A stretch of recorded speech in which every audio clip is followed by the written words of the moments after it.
인사 나눌까요? Welcome. Reading beside. 아주 좋은 날씨죠. 브리데이. 가을이 되었는데 라디오 뷰즈 또 지면서 카라링 하니까 굉장히 좋이 보기 좋습니다.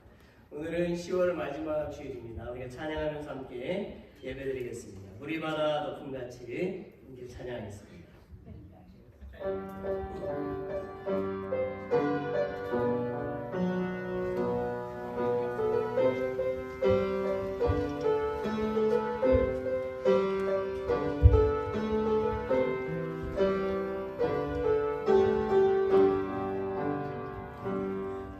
세상 모든 민족이 구원을 얻기까지 쉬지 않으시는 하나님, 주의 심장 가지고 우리 이제 일어나 주 따르게 하소서. 세상 모든 육체가 주의 영광 보고 우릴 부르시는 하나님, 주의 손과 발대로 세상을 제어하며 주 성에게 하소서.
세상 모든 민족이 구원을 얻기까지 쉬지 않으시는 하나님, 주의 심장 가지고 우리 이제 일어나 주 따르게 하소서.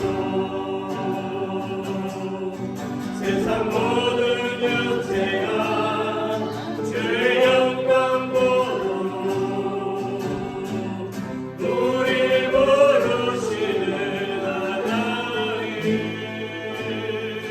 주의 손과 발대로 세상을 제어하며 주 성에게 하소서.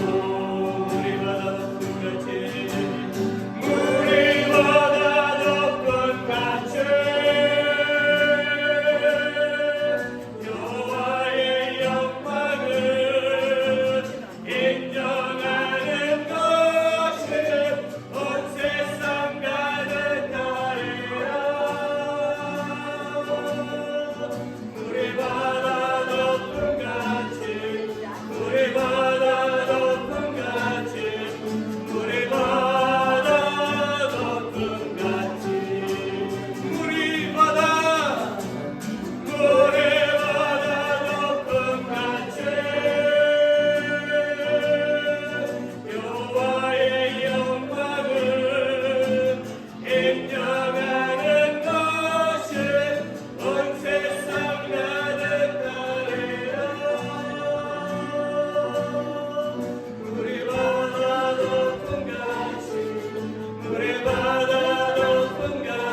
주의 영광을 보내 찬송 가운데 계신 주님의 얼굴을 온 세상 향하네 권능의 팔을 드셨네 주의 영광 이곳에 갈게 우리 손에 주님과 함께 찬양하며 우리는 전진하리 모든 열방 주볼 때까지 주의 영광을 우리 가운데 계신 주님 그 빛난 영광 온 하늘 높고 그 찬송 온 땅 가득해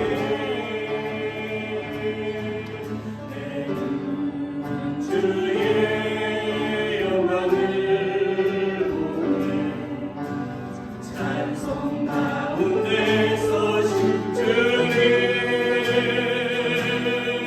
주님의 얼굴을 온 세상 향하네 권능의 팔을 드셨네 내 주의 은혜 곳에 함께 우리 손에 주님과 함께 찬양하며 우리는 전진하리 모든 열방 주볼 때까지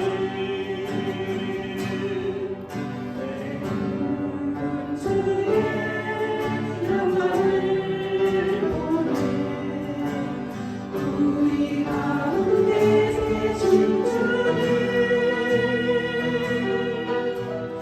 그 빛난 영광 온 하늘 덮고 천천히요 그 찬송 온 땅 가득해 내는 주의 영광을 보내 찬송 가운데 서신 주님의 얼굴을 온 세상 향하네 권능의 팔을 드셨네 주의 능력 이곳에 갈게 우리 손에 주님과 함께 찬양하며 우리는 전진하리 모든 열방 주볼 때까지 내는 주의 영광을 보내 주의 영광을 보내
손도 죽을 때까지 주의 사랑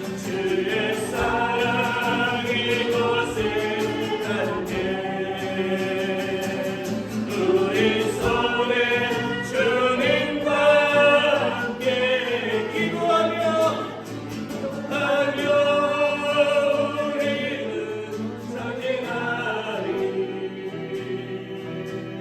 모든 손도 죽을 때까지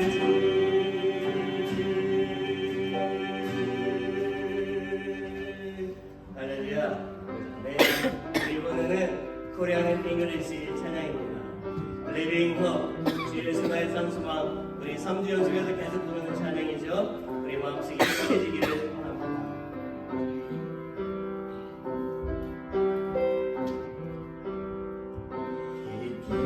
절망의 수렁 가운데 주님께 나올 수 없던 우리 어둠 밤 중에 하늘을 향해 주의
Praise the one who set me free. Hallelujah.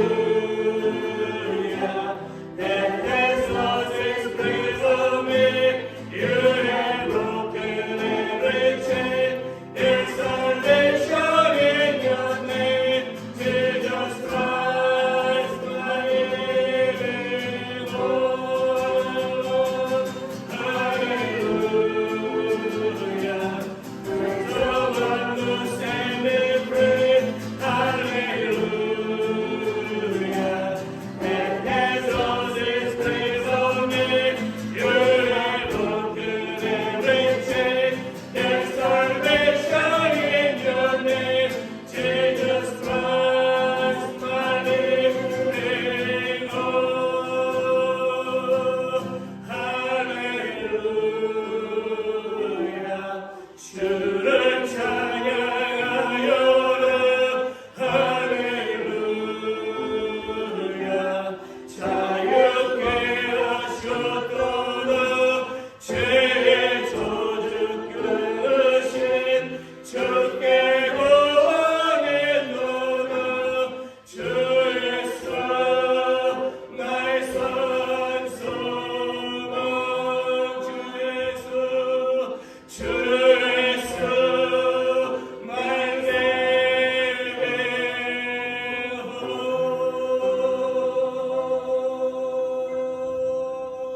할렐루야. 아멘. Let's pray. 우리 같이 함께 기도하겠습니다. 하나님 아버지, 오늘 저희가 10월의 마지막 주일을 주님께 예배하게 해주시니 감사드립니다. Heavenly Father, we thank you for allowing us to worship you today, the last Sunday of October. 하나님, 오늘 예배를 통하여 저희가 주님을 만나는 복된 시간이 되게 하여 주옵소서. God, please make today's worship a blessed time for us to meet you. 오늘 우리가 하나님께 예배할 때에, 오늘 예배하는 모든 성도들 가운데에 정말 예배를 통하여서 병든 자들이 치유함을 받고 믿음이 연약한 자들이 믿음이 풍성해지는 복된 이 예배가 되게 하여 주옵소서. Also, please make today's service a blessed service where the sick are healed and those who are weak in faith have their faith enriched. In the name of Jesus, who loves us, we pray. Amen.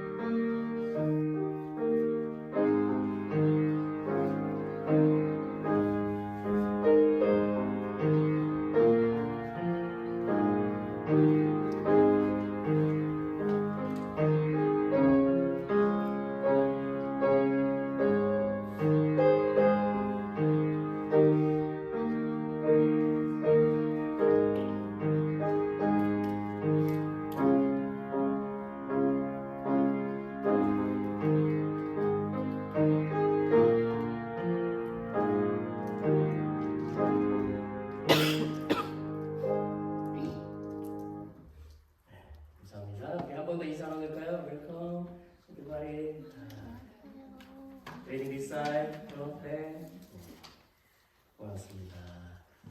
오늘 그 패스터 토니 패밀리 온 것 같아요. 네, 지난번에 사모님도 했지만 사리너 그리고 도로라인, 그래서 우리 함께 또 오퍼레이션 박수. 그리고 오늘 또 미스터 제임스 기억하셨는데 네, 원건사님 남자친구분 되십니다.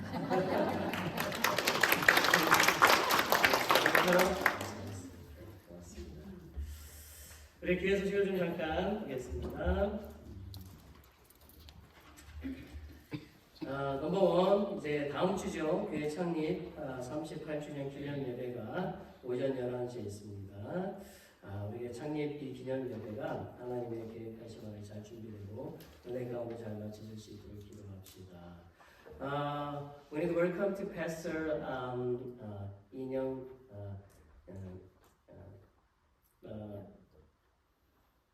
인영진 목사님, 영진님, 그리고 또 사모님도 이렇게 같이 오시게 되는데 우리가 함께 또 환영하고 우리가 하나님 말씀도 들을 때 귀한 은혜의 시간이 되어질 수 있도록 우리 같이 함께 기도했으면 좋겠습니다. 넘버 2, 신규 샤우스 공사 계속 광고드립니다. 지난 금요일에 공사를 하기 위해서 재료들을 우리 친교실 건물 옆에 이렇게 갖다 놓았습니다. 이번 주부터 아마 공사가 시작이 될 것 같고요. 맞죠? start this week, right? 네, 시작될 것 같습니다. 그래서 우리가 함께 공사가 잘 마무리될 수 있도록 우리가 기도했으면 좋겠습니다. 넘버 3, 추수감사절 예배는 11월 24일 마지막 주일에 있습니다. 우리가 한 해를 또 돌아보면서 마음과 또 몸과 영과 또 물질로 감사드리는 귀한 시간이 되었으면 좋겠습니다. Number 4, this is very important announcement. Daylight saving and date입니다. 그래서 다음 주일부터 이제 시작이 되는데 1시간 fallback입니다. 가을에는 fallback, spring before 이렇게 돼서 뒤로 1시간 이렇게 당겨야 됩니다. 1시간을 벌게 되시죠. 그래서 항상 토요일에 9시를 8시로 이렇게 맞추시면 될 것 같아요. 만약에 이 시간을 안 맞추시면 이제 예배를 어떻게 드려야 될지 모르겠으니까 여러분들은 잘 아실 것 같습니다. 넘버 5, 좋은 소식이 있습니다. 우리 이정희 집사님께서 11월 5일에 백내장 수술을 하십니다. 굉장히 많이 불편한 가운데서 운전하고 계신데 우리가 안전을 위해서 계속 기도해 주시고요. 이날 수술도 잘 끝나고 잘 회복되어질 수 있도록 계속 기도했으면 좋겠습니다. 고맙습니다. 우리 Let's stand, 우리 다 같이 함께 일어나실까요? Please stand up. 우리 찬송가 79장 보겠습니다.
엎드려 경배하며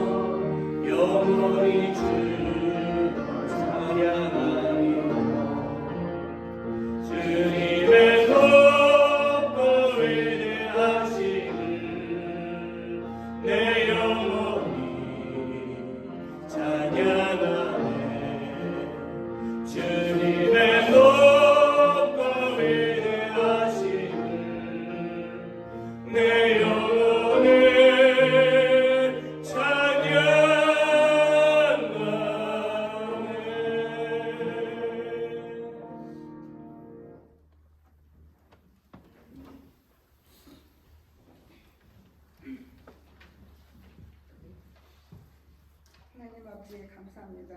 지난 한 주간 저희와 함께 하신 주님의 은혜를 감사합니다.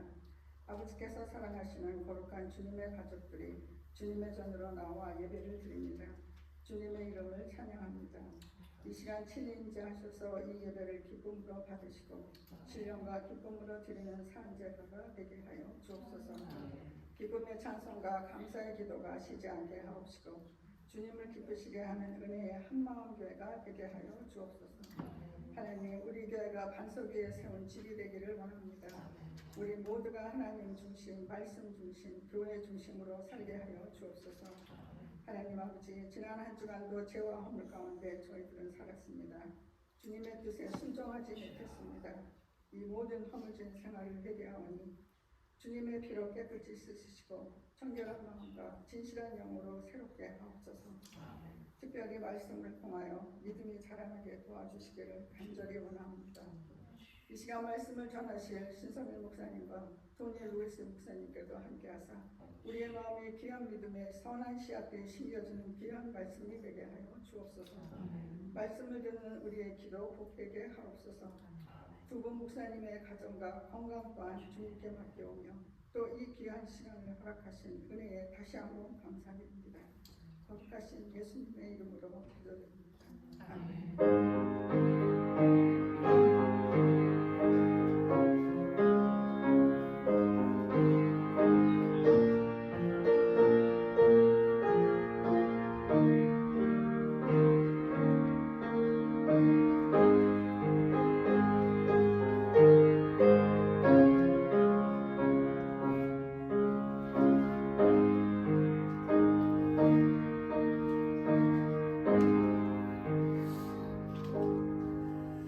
찬송가 94장입니다. 힘 넘버 94, 1절, 3절만 봅니다.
예수밖에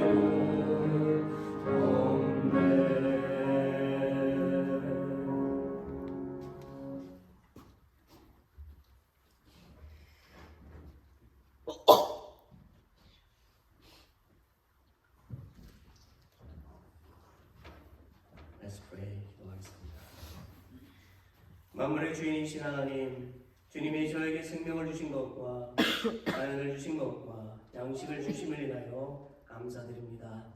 Lord of all things, thank you for giving us life, nature, and food. 하나님, 모든 사람들이 주님의 은혜가 아니면 살 수 없다는 것을 알게 하여 주옵소서. God, help everyone to know that they cannot live without your grace. 오늘 저희는 주님께 주신 것들에 감사하며 저희의 마음을 담아서 응원합니다. Today we are grateful for what you have given us and we offer our offerings from our hearts. 이 헌금이 주님을 영원히 하는 것에 사용되게 하여 주옵소서. Let this offering be used to glorify you. 그리고 저희 교회 성도들의 가정과 일터에 물질을 풍성하게 부어주셔서 어려운 사람들을 기쁘게 돕고 주님의 기뻐하시는 교회의 사역을 완수하게 부족함이 없도록 하여 주옵소서. And please pour abundant material resources into the homes and workplaces of our church members, so that they can joyfully help those in need and complete the ministry of the church, the body of the Lord. 또한 저희가 항상 주님의 은혜를 잊지 않고 감사하며 살게 하여 주옵소서. Also let us always live in gratitude for your grace. In the name of Jesus, the Lord of the whole world and our Savior, we pray. Amen.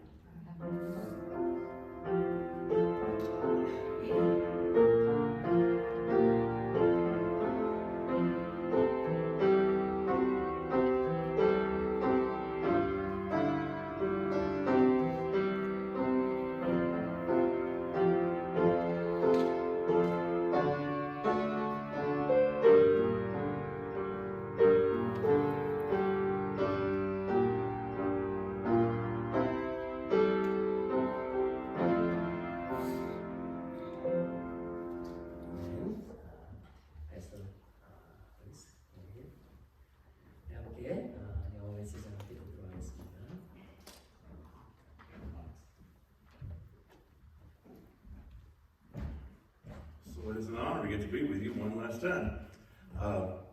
So I'll explain a little bit. This is my wife Tammy. She was with us last week, and so grateful for y'all inviting us for lunch last week.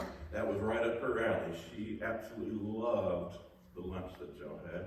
And this is our daughter Tia, and her husband Tyler, and then our grandson Tatum.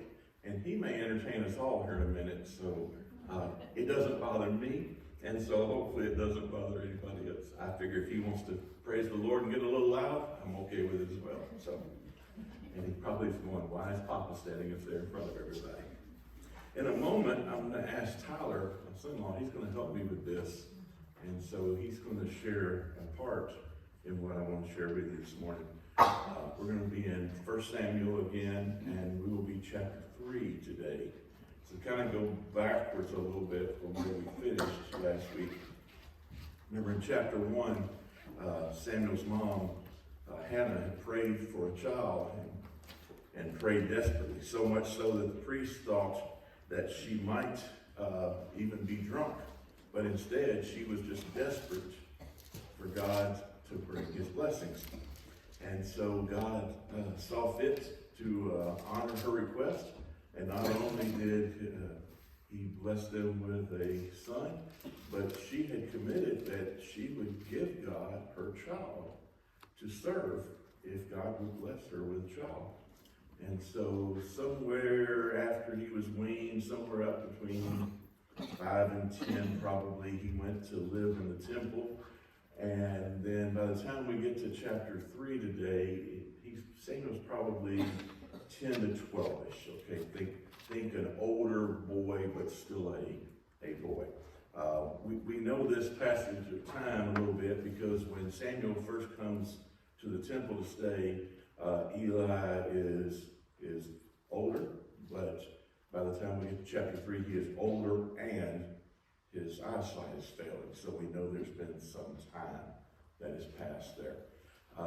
This is a very, very easy read from Scripture. It is a 21-verse chapter, and I'll read it all.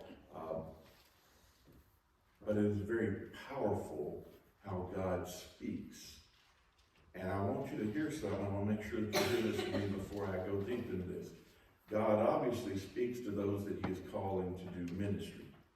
But God speaks to all of us, all believers, all who he has called into himself. And so he speaks to each and every one of us. There may be differences on how he speaks to us, but God speaks. So 1 Samuel chapter 3. Boy, Samuel served the Lord in Eli's presence in those days. And the word of the Lord was rare, and prophetic visions were not widespread. Let me pause right here.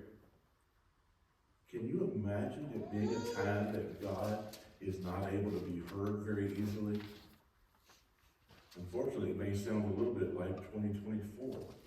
You hear all the noise, all the things of elections and presidents and things going on with the economy, but yet God is trying to speak and people aren't listening. God has a great word. Verse 2. One day Eli, whose eyesight was failing, was lying in his usual place. Before the lamp of God had gone out, Samuel was lying down in the temple of the Lord, where the ark of God had been located. Then the Lord called, Samuel. And he answered, Here I am. Then he ran to Eli and he said, Here I am. You called me. I didn't call you, Eli replied. Go back and lie down. So he went and lay down. Once again, the Lord called, Samuel. Samuel got up, went to Eli, and said, Here I am. You called me. I didn't call you, my son. Go back and lie down. Verse 7. Now Samuel did not yet know the Lord, because the word of the Lord had not yet been revealed to him. Once again, for the third time, the Lord called Samuel. He got up, he went to Eli, and he said, Here I am. You called me. Then Eli finally understood that the Lord was calling the boy. And he told Samuel, Go and lie down. And if he calls you, say, Speak, Lord, for your servant is listening. So Samuel went and lay down again in his place. In verse 10 it says this, The Lord came and stood there and called as before, Samuel, Samuel. Samuel responded, Speak, for your servant is listening. The Lord said to Samuel, I'm about to do something in Israel that will cause everyone who hears about it to shudder. On that day I will carry out against Eli everything I said about his family from the beginning to the end. I told him that I'm going to judge his family forever because of the iniquity he knows about his sons and how they're cursing God. And he has not stopped them. Therefore I have sworn to Eli's family, the iniquity of Eli's family will never be wiped out by either sacrifice or offering. Samuel lay down until the morning. Then he opened the doors of the Lord's house. He was afraid to tell Eli the vision. But Eli called him and said, Samuel, my son, what was the message he gave you? Eli asked, and don't hide it from me. May God punish you and do so severely if you hide anything from me that he told you. So Samuel went and told him everything. He didn't hide anything at all. And Eli responded, He is the Lord. Let him do what he thinks is good. Samuel grew. The Lord was with him, and he fulfilled everything that Samuel prophesied. All Israel, from Dan to Beersheba, knew what Samuel was confirmed prophet of the Lord. The Lord continued to appear in Shiloh because there he revealed to himself to Samuel by his word. The word of God is always powerful, is always right on time. God has great and mighty things to say to all of us. Just a moment, Tyler's going to come on, start this way, Tyler. I asked Tyler to share with us a little bit about how God speaks. Tyler's dealing with a call to ministry of what God wants him to do, and as he moves through that, and so I thought he might be unique to this, but I wanted you to know that, remember with Samuel, his mother was faithful. His mother kept her promise to God. God knew Samuel's heart before he was ever knitted within his mother's womb. People talk about whenever life begins. Life begins when God says. And God spoke into Samuel's life from day one. Last thing I should tell you, God's timing is always perfect.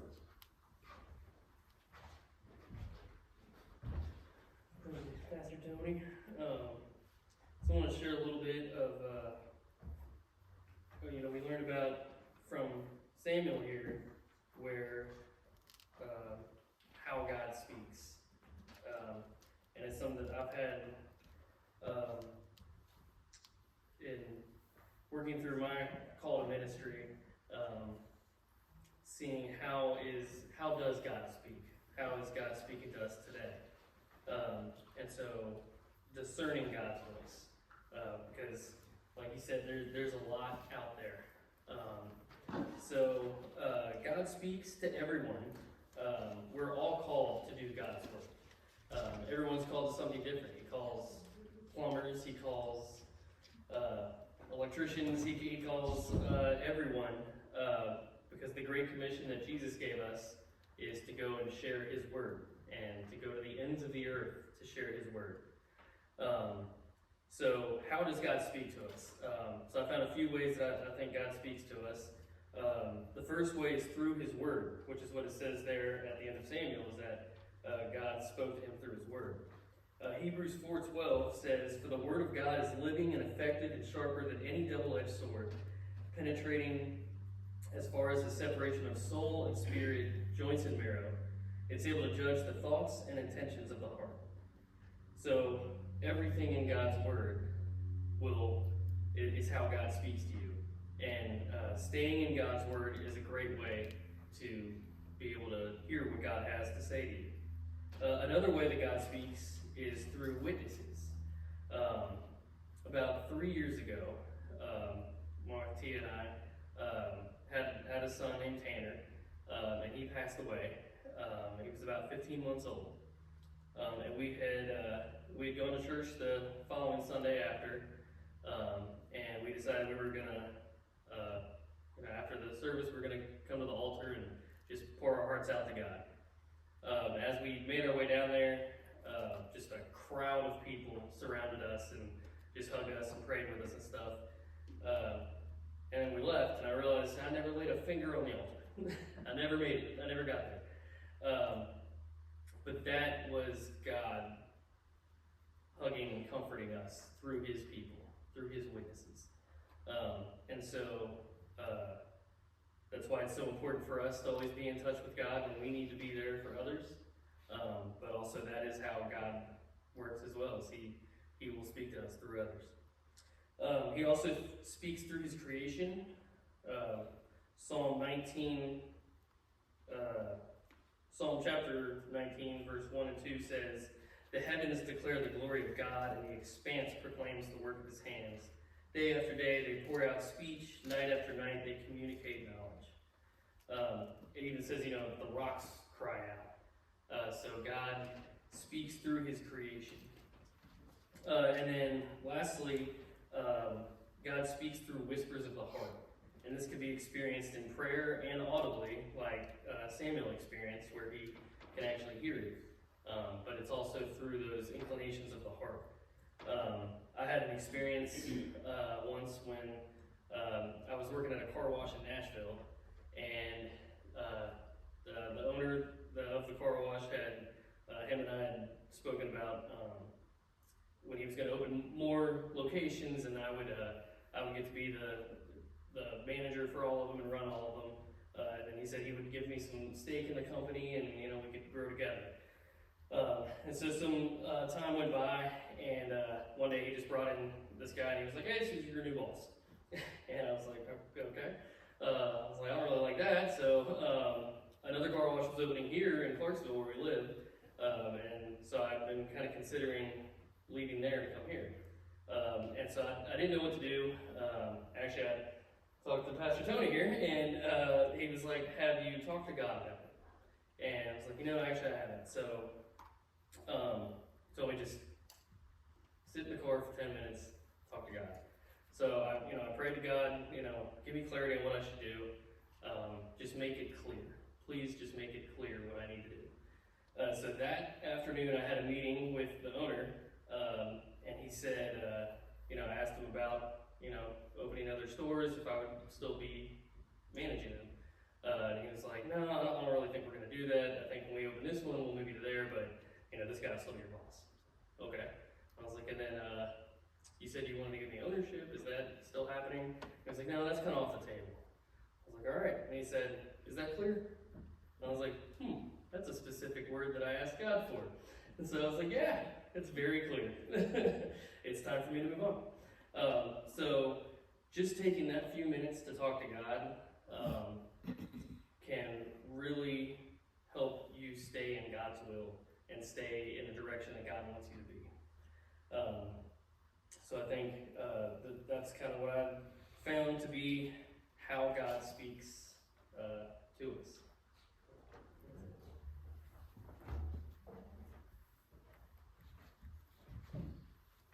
God speaks all the time. He is always trying to talk with us. Most of us, though, have not heard a lot of his audible voice, as is happening with Sam. I don't normally hear, "Hey, Tony, would you wake up and stop doing dumb, bad things? That's wrong, do this." It doesn't normally come that way. Although it can happen at times.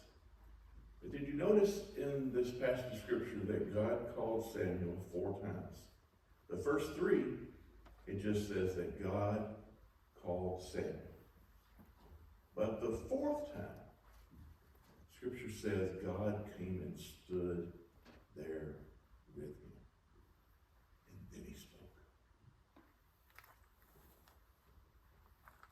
God's presence is near us all the time. It's whether or not we choose to accept what he is sharing with us. It is easy at times to go, when God tells me all these good things, I love hearing those. I can't wait to hear more good stuff. But sometimes there are some hard messages that come. And God disciplines those that he loves. To be disciplined by God is a pure sign of how much you love them.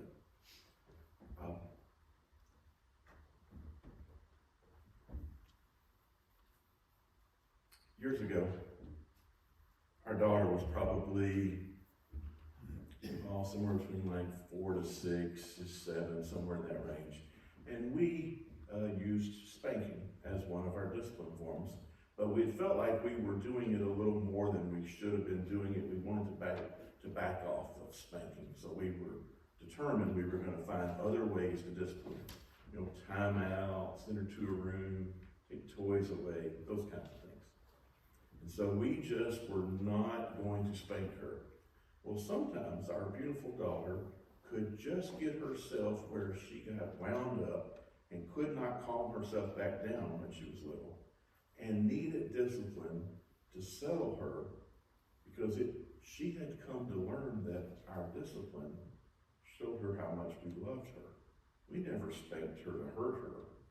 Matter of fact, when my parents used to say to me, "You'll understand someday, but this hurts me more than it hurts you," I several times was thinking while they were spanking me, let me have the belt, I'll spank you, and let's find out right now who gets hurt the most. Until it was time for me to spank my child. And I was about in tears trying to do it, because I thought, I don't want to do this. This is hard as a parent. But I knew she needed it. So we went on for several minutes, just not spanking her, and she's just getting louder and louder and fussing and pouting and crying. And we're just almost laughing at her, which made her even madder. And so finally I looked at Tammy and I said, what do we do? And she says, we said we weren't going to do it. And our daughter just blurts out, just spank me, Daddy. Please spank me. Now, most children don't ask to be spanked. I'll agree. I may have touched her about like this. It was just the lightest little pat I'd ever given her on her bottom. But you would have thought I hit her harder than I had ever swung before. She screamed so loud you could hear it all over the neighborhood, ran down the hall to her bedroom, fell down on the floor, and just cried for about 2 minutes. And then she got real quiet. She fell asleep. She craved the discipline because she had come to understand that that meant we loved her. And God disciplines us sometimes. But it doesn't mean because he is unhappy with us, although he may be unhappy with our choices, but we need discipline in our life to correct us at times to be on the right path. Samuel, you may wonder why so important about the calling of Samuel. If you remember if you were with us last week, as we get on into chapter 4, God takes Eli's sons on the same day they pass away. When Eli gets the message, he falls backwards off his stool, breaks his neck, he dies. His daughter-in-law is about to give birth. She goes into labor early, and as she's having the child, she dies. And suddenly, Samuel is the priest. He's the one who God is speaking through because he listened as a boy and did what he was supposed to do, and God was ready to speak mightily through him. Now, you may wonder, well, I'm not close to my childhood anymore. It may be a few years ago when I was a kid. Same for me. But if God is always at work, if God is always speaking, he wants to speak to you and through you to other people. Always. He has great plans for you. If God spoke to you, would you be able to discern his voice? Would you be able to know that it was God speaking, or would you have to keep going to somebody else, wondering who's talking to you? If you are walking in God's path, you'll be able to hear his voice. If you're far from God in your walk, it is much harder to hear his voice. Samuel grew up, and he became the person on earth that God was speaking through the most. When the people of Israel wanted a king, it was Samuel who told them, you don't want a king. This is a bad idea. Let God be the king. He is the ultimate king. You don't want a king. And what do the people keep doing? God, we've got to have a king. God, we've got to have a king. So he said, okay. So he found for them Saul. And Saul looked the part. He was a big, strapping guy and made a pretty good king to begin with. Until he took his eyes off of God. And it became about Saul. Until eventually the entire kingdom was ripped from him. God had to pull it away. And God used Samuel to deliver that message. You'll also remember this. When God was getting ready to anoint David, he sends him to the home of Jesse. And he says, one of your sons God's going to use. And so he brings all his sons before him, and God says, no. He's like, well, God, you sent me here to anoint one of his sons. They're all here. And so he says, is there one of your sons not here? And he said, well, just David. He's out tending the flock. You don't want him. Bring him in. And as soon as Samuel saw him, God spoke and said, that's him. See, God set up all the beginnings of what's going to happen in the future with Israel, all through the time that he's speaking through Samuel. Very, very important prophet of the Lord. But today, God wants to speak through your pastor all the time. You have a good, good pastor. It is a real blessing to be here with y'all. But God wants to speak through many of you. And God has great plans for what's next. Can't wait to see how he does great and exceedingly powerful things. But we got to stay in his word. Always stay in the word.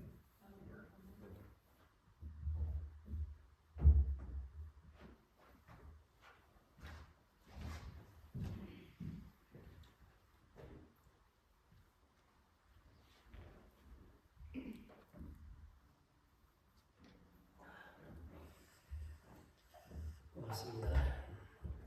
오늘 함께 보실 말씀은 Today's Scripture, 마가복음입니다. 마가복음 10장 46절부터 52절까지 말씀입니다.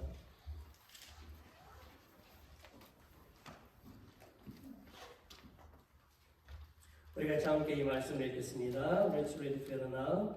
그들이 여리고에 이르렀더니 예수께서 제자들과 허다한 무리와 함께 여리고에서 나가실 때에 디메오의 아들인 맹인 거지 바디메오가 길가에 앉았다가 나사렛 예수시라는 말을 듣고 소리질러 이르되 다윗의 자손 예수여 나를 불쌍히 여기소서 하거늘 많은 사람이 꾸짖어 잠잠하라 하되 그가 더욱 크게 소리질러 이르되 다윗의 자손이여 나를 불쌍히 여기소서 하는지라.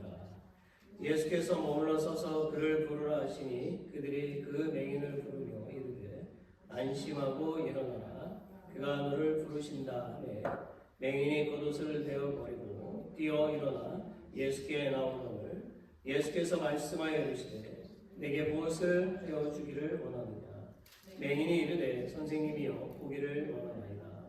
예수께서 이르시되 가라 내 믿음이 너를 구원하였느니라 하시니 그가 곧 보게 되어 예수를 길에서 따르니라. 아멘. 오늘 저는 회복을 원한다면 If you want to recovery 이런 제목으로 좀 말씀을 나누려고 합니다. 오늘 본문에 보면은요 모든 사람이 보기에 보잘것없고 불쌍한 삶을 살고 있는 그런 한 사람이 등장을 하죠. 그의 이름은 읽으신 대로 바디메오입니다. 이 바라고 하는 것은 아들이라는 뜻을 가지고 있어요. 그래서 디메오의 아들이라는 뜻입니다. 바디메오는 디메오의 아들이다. 그러니까 우리가 영어로 표현하면 잔 주니어 이런 거와 같은 의미이죠. 자, 바디메오는요 안타깝게도 앞을 볼 수가 없는 맹인이었습니다.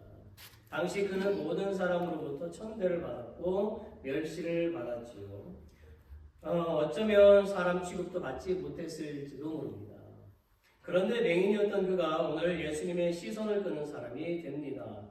이것은요 우리가 오래전에 축구의 변방이었던 한국이 2012년 런던 올림픽에서 종주국이었던 그 영국을 이기고 라이벌 일본도 이기고 동메달을 획득함으로써 축구의 종주국이었던 영국 사람들에게 큰 충격과 강인한 인상을 주는 것과도 같습니다.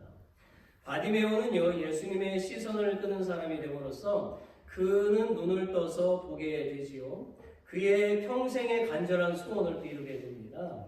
그는 어떻게 해서 회복이 되었을까요? 우리는 오늘 말씀을 통해서 우리가 회복되기 위해서는 무엇을 해야 하는지 배울 수가 있습니다. 넘버 원, 부르짖어야 한다는 것입니다. 이 말은요 힘있게 기도해야 된다라는 뜻이에요. We need to call out. 이렇게 힘있게 기도해야 된다라는 거죠. 47절 앞부분을 같이 한번 읽어보겠습니다. 시작. 나사렛 예수시란 말을 듣고 소리질러 이르되 이렇게 되어 있어요. 예수님과 제자들 그리고 그를 따르는 수많은 무리들은요 예루살렘 북동쪽으로 24km 떨어져 있는 여리고에 들어오고 있었습니다. 이곳은 요단강을 건너면 바로 위치에 있는 서쪽에 위치한 도시이죠.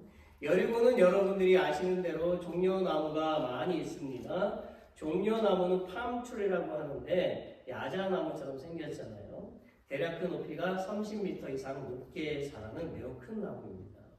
제가 2011년에 세미나차 LA에 갔던 적이 있습니다. 그곳에 보니까 길가에 실제로 30m가 넘게 보이는 그런 종려나무들이 도로 주변에 많은 것을 보았습니다. 마치 쭉쭉 뻗은 그런 소나무처럼 아주 대단하게 보였어요.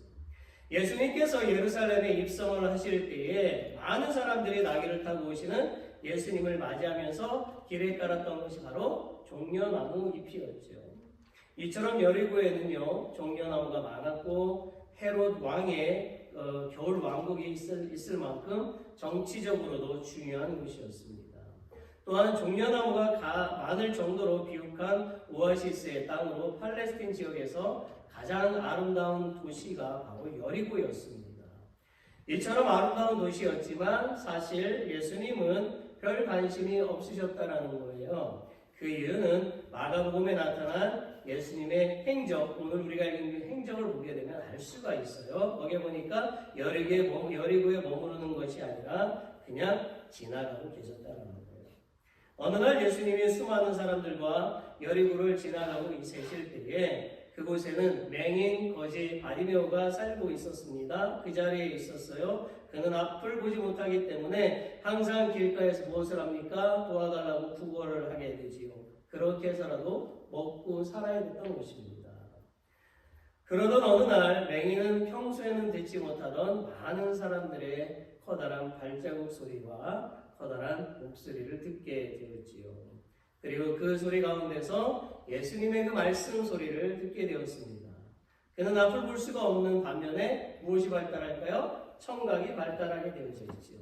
예수님이 모인 무리들에게 말씀을 전하는 소리를 들은 소경 바디메오는 조금 더 망설임 없이 소리를 질렀습니다.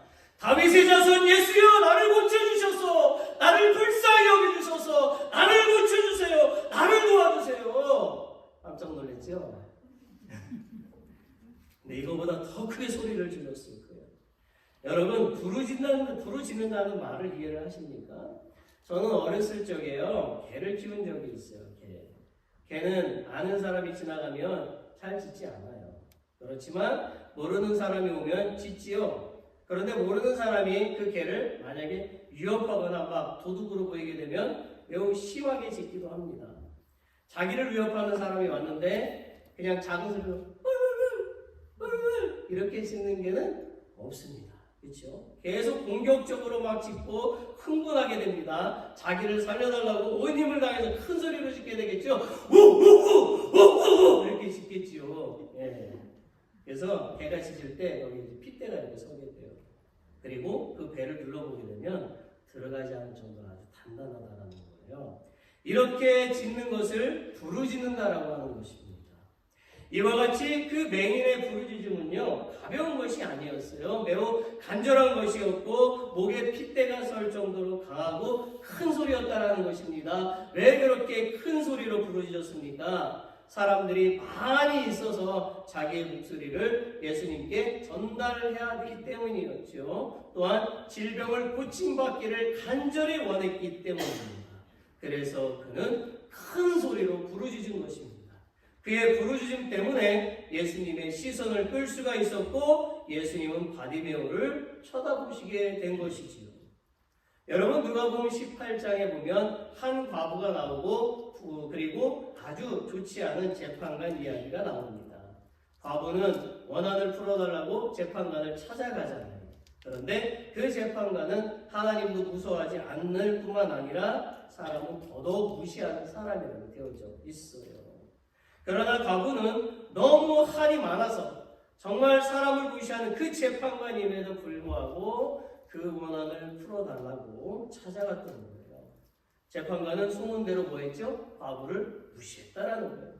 그러나 그녀는 밤낮으로 찾아가서 문을 두드리면서 원한을 풀어달라고 간절히 간청을 했던 거예요.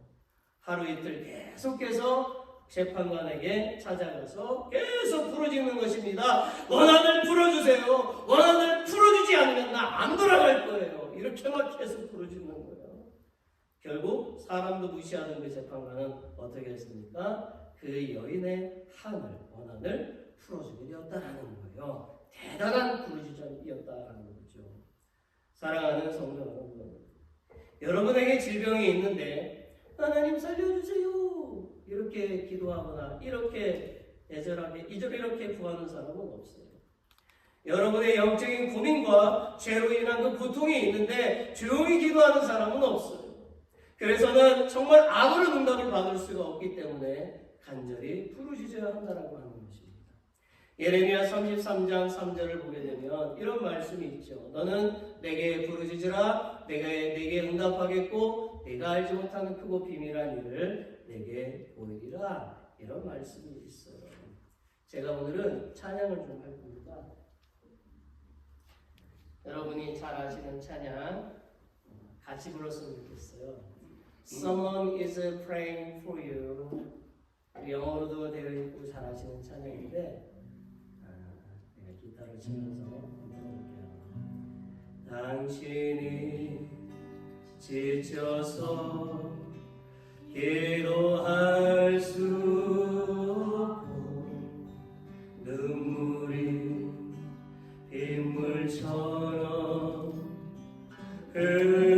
흘러내릴 때 주님은 아시네 당신의 약함을 사랑으로 돌봐주시네.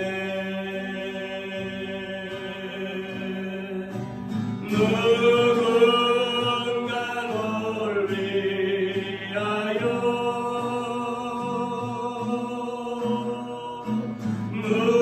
누군가 기도하네. 내가 홀로 외로워서 마음이 무너질 때 누군가 널 위해 기도하네. 당신이 외로이 홀로 남았을 때 당신은 누구에게 위로를 얻나. 주님은 아시네 당신의 마음을 그대 홀로 잊지 못함을.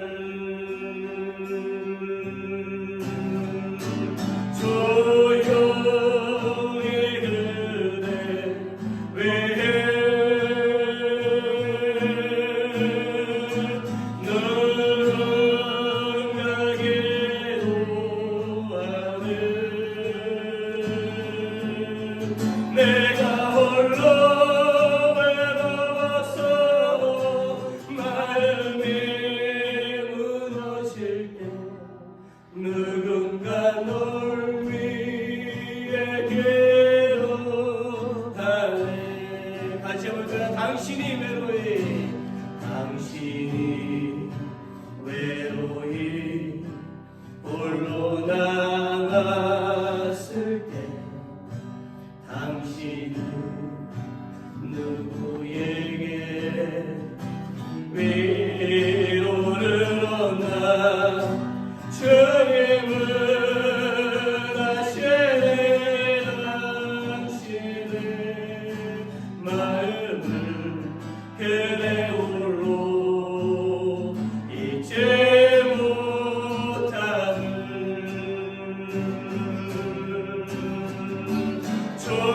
조용히 그대 위해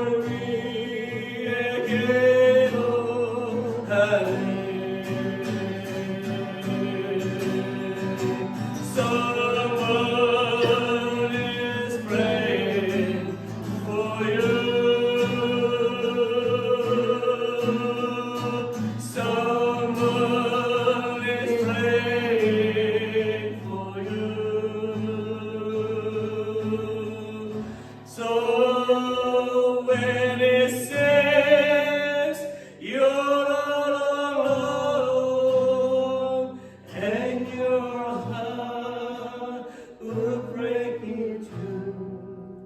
Remember someone is praying for you.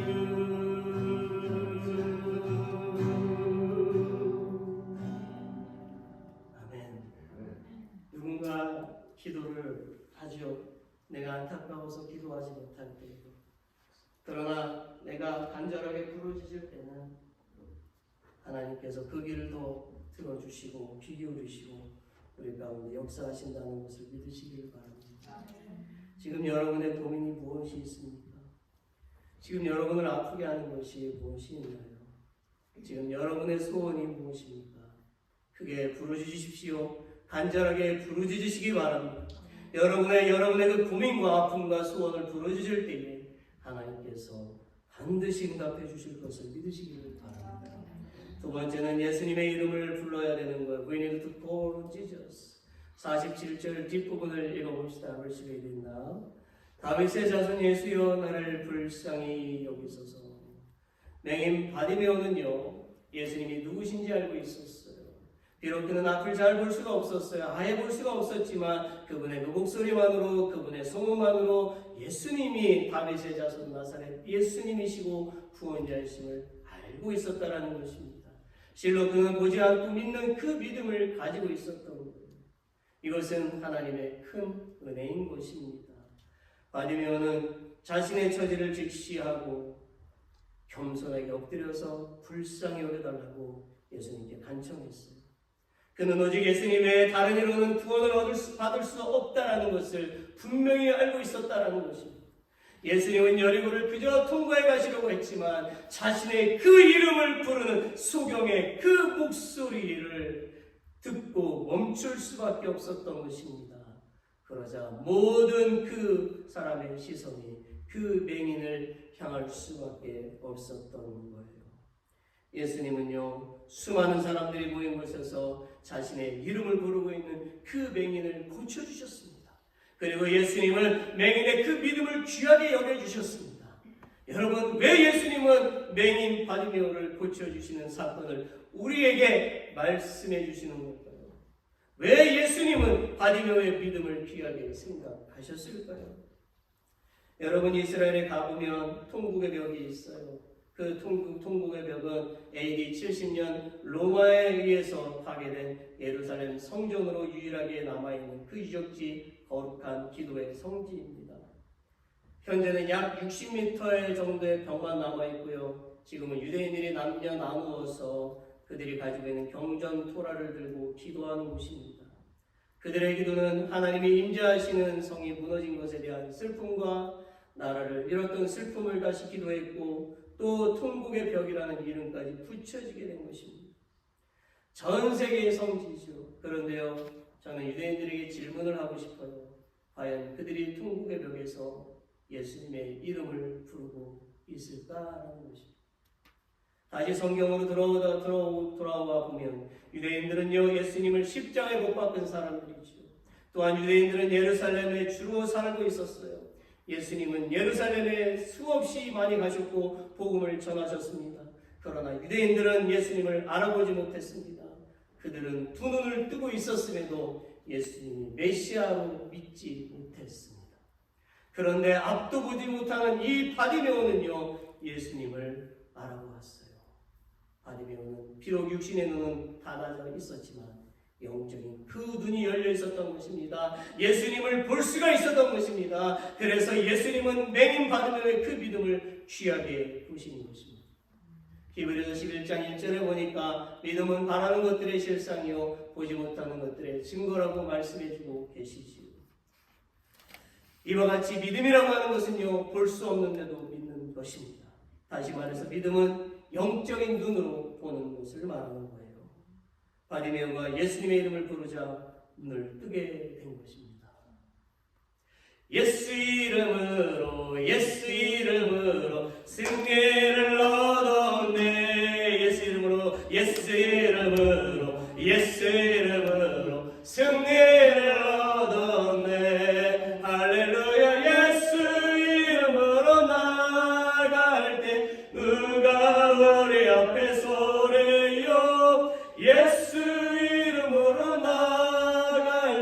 승리를 얻었네. 할렐루야. 예수님 이름에 능력이 있음을 믿으시기를 바랍니다. 사랑하는 성도 여러분, 사도행전에서 베드로는요 성전 그 미문 앞에 앉아서 구걸하던 그 안진뱅이를 보았어요. 베드로는 안진뱅이에게 말했지요. 은과 금은 내게 없으나 내게 있는 것으로 내게 주노니 나사렛 예수 그리스도의 이름으로 명하니 일어나 걸으라. 베드로가 예수님의 이름으로 기도하자 안진뱅이가 즉시 걷게 되었습니다. 이처럼 우리도 예수님의 이름으로 기도해야 되는 것입니다. 기도 제목을 가지고 예수님의 이름을 부르면서 기도해야 되는 거예요. 우리가 예수님의 이름을 부를 때에 예수님께서 우리에게 시선을 고정하시고 우리의 기도를 들으시며 소원을 이루게 된다는 것을 믿으시기를 바랍니다. 마지막 세 번째 넘버 3, 장애물을 뛰어넘어야만 하는 것입니다. 회복되려면 장애물을 뛰어넘어야 돼요. We need to leap over obstacles. 뛰어넘어야 되는 거예요. 48절을 같이 읽어봅시다. Let's read it together. 많은 사람이 꾸짖어 잠잠하라 하되 그가 더욱 크게 소리질러 이르되 다윗의 자손이여 나를 불쌍히 여기소서 하는지라. 아멘. 바디메오는 자신의 불쌍한 처지를 예수님께 알리기 위해서 소리를 질렀습니다. 그러자 사람들이 뭐라고 하죠? 너 임마 조용해. 너 임마 너 이 녀석 조용해. 이렇게 하라는 거죠. 그러자 사람들이 그 조용한 소리를 조용하라고 하자 바디메오는 아주 창피했어요. 맹인인 천한 놈이 예수님 지나가시는데 시끄럽게 하지마! 이렇게 말하고 있는 거죠. 이런 꾸지람에도 바디메오는요 아랑곳하지 않고 오히려 더 크게 예수님의 이름을 불렀습니다. 다윗의 자손이여 나를 불쌍히 여기소서. 아주 오래전에 저는 어느 교회 새벽 기도에 참석하게 되었습니다. 예배가 끝나고 사람들은 기도하기 시작을 했어요. 잠시 후에 한 사람의 기도 소리가 커지기 시작했습니다. 그러자 다른 한 사람의 소리가 또 기도 소리가 커지기 시작했습니다. 주여! 주여! 이쪽의 소리 기도 소리가 커지면 저쪽의 기도 소리가 커졌습니다. 점점점 커지더니 서로 핏대가 올라가는 소리가 들렸어요. 주여! 올론! 올론! 교회가 쩌렁쩌렁 올라가는 것입니다. 저는 조용히 기도를 마치고 나왔어요. 그 이유는 제가 어떻게 됐는지 모르겠어요. 어쨌든 바디메오도 이처럼 군중의 방해에도 멈추지 않고요. 더 큰 목소리로 예수님을 불렀던 거예요. 그러자 예수님이 사람들에게 말씀하십니다. 49절에 보니까 머물러 서라. 그리고 그를 불러와라. 이렇게 말씀하시는 거죠. 꾸짖던 사람들에게 머물러 서라고 말씀하시고 맹인을 부르신 것입니다. 바디메오는 자신의 목소리를 듣고 부르시는 예수님의 목소리가 너무너무 기뻤어요. 그래서 50절에 보니까 맹인이 겉옷을 내어버리고 뛰어 일어나 라고 했지요. 그는 기뻐서 단숨에 예수님 앞에 나간 것입니다. 그리고 예수님의 그 부름에 대답한 거예요. 보기를 원합니다. 눈을 떠서 정말 보고 싶어요, 주님. 예수님은 자기를 알아보았던 맹인의 믿음을 칭찬하시고 눈을 뜨게 해주셨어요. 사랑하는 성도 여러분, 바디메오가 군중의 꾸지람에 나약해졌다면 그는 눈을 뜰 수가 없었을 것입니다. 그렇지만 그는 그를 막고 있었던 그 장애물에 대해서 강하고 담대한 믿음을 보였던 거예요. 바디메오는 자기 앞에 계신 예수님의 예수님을 살아계신 하나님이요 구원자 예수 그리스도를 믿었기 때문에 강력하게 그 장애물을 뛰어넘을 수가 있었던 것입니다. 우리도 이런 믿음을 가져야 한다는 거예요. 우리에게 장애물은 무엇입니까? 혹시 우리가 장애물이 아닌가요? 우리가 꾸지람을 주는 군중은 아닌가요? 혹시 우리는 교회 공동체 안에서 허물을 용서하지 못하고 오히려 허물을 드러내고 미워하고 정죄하지는 않나요? 이런 모습이 우리에게 있다면 우리가 바로 장애물이 되는 거예요.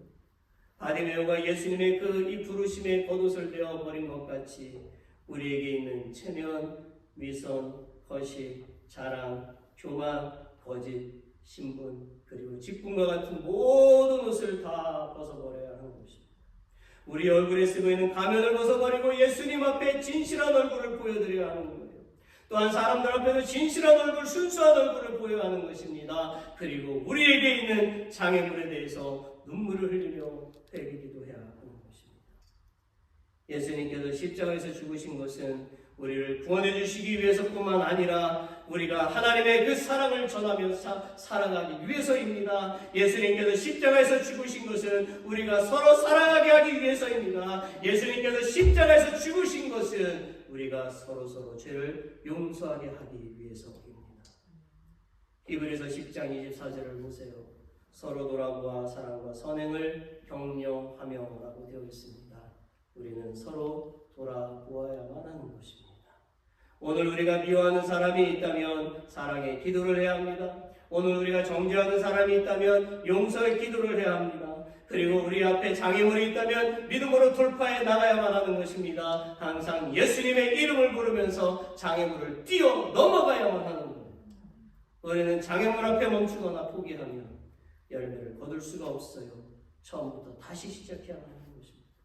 지금까지 지켜온 우리의 신앙이 몇 해인데 여기서 포기하시겠습니까? 지금까지 쌓은 우리의 믿음의 그 높이가 얼마인데 여기서 다 허물겠습니까? 지금까지 걸어온 우리의 발걸음, 우리 교회 발걸음이 얼마인데 여기서 머뭇머뭇거리겠습니까? 아까워서라도 그렇게 해서는 안 되는 거예요. 일어섭시다. 주님을 바라보면서 일어섭시다. 이사야 40장 31절에 이렇게 말씀하십니다. Remember this word. 오직 여호와를 악망하는 자는 샘을 얻으리니 독수리가 날개치며 올라간 같을 것이요 다른 박질하여도 분비치 아니하겠고 걸어가도 피곤치 아니하리로다. 아멘. 사랑하는 성도 여러분, 우리의 시선이 어떠한 장애물 가운데서도 주님을 바라봄으로써 하나님의 총애를 얻어서 성령의 능력의 옷을 입고 믿음의 능력을 나타내는 저 여러분이 될 줄로 믿습니다. 말씀을 맺을게요. 16세기에 교황 율리우스 2세가 당시 천재 미술가인 미켈란젤로를 불러서 바티칸 성당 안에 있는 유명한 시스틴 성당의 천지창조 벽화를 그려달라고 부탁을 했어요. 당시 이런 제의는요, 정말 미술 역사상 있을 수 없는 최대의 특권이고 위대한 특권이기 때문에 사람들은 흥분하기 시작했다는 것이죠. 그러나 당사자인 미켈란젤로는요, 이 엄청난 특권 앞에 흥분하지 않고 오히려 엎드렸답니다. 겸손한 것이지요. 그리고 누워서 4년 동안 천장만 바라보며 벽화를 그리는 일에만 자신의 열정과 땀을 모두 쏟아부었어요. 마침내 그의 전생애를 바친 벽화가 완성되었는데 그는 여전히 천장에 계속 그림을 그리고 있었던 것입니다. 미켈란젤로와 가까이 지내던 어느 추기경이 성당에 들어와서 둘러보니 그림을 이미 완성되었는데도 아직도 그리고 있으니까 이런 얘기를 해요. 그림이 다 완성되었는데 뭘 그렇게 또 그리나? 내가 볼 땐 그냥 다 끝났는데? 라고 말을 했죠. 이때 미켈란젤로는 이렇게 말했어요. 내가 볼 때는 끝났을지라도 하나님이 보실 때는 아직 안 끝났습니다. 사랑하는 여러분, 미리 판단하고 행동하거나 쉽게 포기하지 마세요. 우리는 바디메어보다도 형편이 더 좋지 않습니까? 그렇다면 우리는 더욱 믿음의 열정을 불태워만 하는 것입니다. 우리는 더욱 주님을 갈망해야 되는 거예요. 더 소망을 가지고 기도해야 되는 것입니다. 우리는 믿음이 안 생긴다고 말하기 전에 하나님을 체험하게 해달라고, 경험하게 해달라고 기도해야 한단 말입니다. 우리가 이렇게 믿음의 열정을 나타낼 때 하나님은 우리의 주변에 있는 모든 장애물들을 물리치시고 승리하게 해 주실 것입니다. 하나님은 우리의 감독이십니다. 그분이 우리를 지켜보고 계십니다. 그분이 오케이 할 때까지 주님의 시선을 끄는 믿음의 열심을 나타내는 여러분이 되시기를 예수 그리스도의 이름으로 축원합니다. 아멘. Please stand up. Let's all stand. 우리 다 같이 일어나시겠습니다. 찬송가 323장 부르고 축복 예배를 마치겠습니다.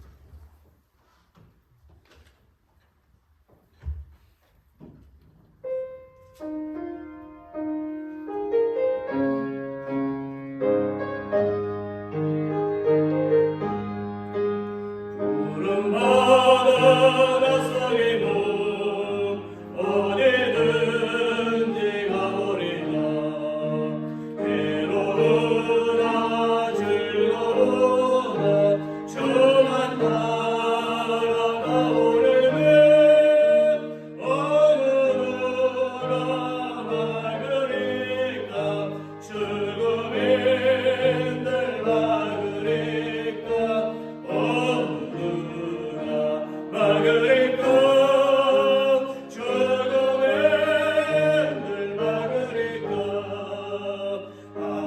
골짝 빈들에도 복음 들고 나오리라. 소돔 같은 거리에도 사랑 안고 찬양하소.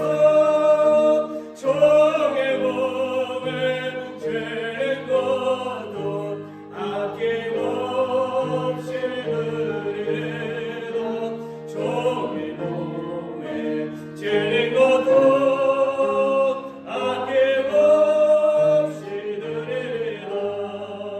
종의 영광 모든 것을 주님 홀로 받으소서. 멸실전에 십자가는 제가 죄고 나오리라. 예름 없이 빚도 없이 감사하며 섬기리라. 예름 없이 빚도 없이 감사하며 섬기리라.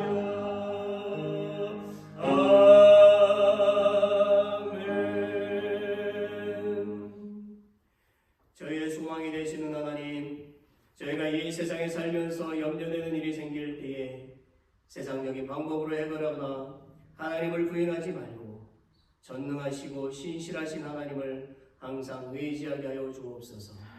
God, who is our hope when we live in this world and have anxieties, please help us not to serve them with a worldly method or deny God, but to always rely on the Almighty and faithful God.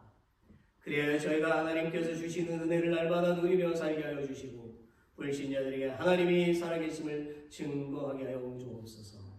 In this way, let us live and enjoy the grace that God gives us every day and help us to testify to non-believers that God lives. Now, may the grace of our Savior Jesus Christ and the infinite love of God and the fellowship of the Holy Spirit be with all who worship you today for eternity. All God's people say, Amen.